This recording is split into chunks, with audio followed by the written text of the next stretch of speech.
Mga mi, binilihan ko nga yung kapatid ko ng bra. This is wireless mga sister. Soft wireless bra siya mga sis. Dito kasya sa akin kasi size to ng kapatid ko mga mima. Ang super nice niya mga sis kasi soft na soft siya dito. Ang comfortable isuot nito mga mima. Tapos nagustuhan ko din yung mga lace niya mga sis. Ayan o. Ayan siya. Ayan yung details niya mga mima. Tapos, meron siyang foam mga sis. Pag hinawakan mo, very malambot, very soft. Ano ba? Very comfortable mga sis. Ayan o.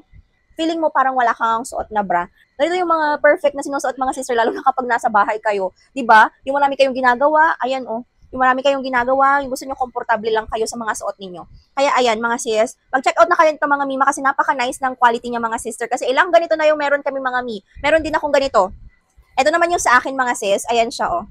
Tingnan nyo. Super nice mga mima. Parang ano lang, twinning bra, ganon. Ito yung size ko mga sister. Meron akong ganyan. Very, very comfortable siyang isuot mga mi. And ito naman yung sa kapatid ko. Ito yung size niya mga sis. So, anong kinakailangan nyo gawin? Check my yellow basket at mag-check out na. Bye!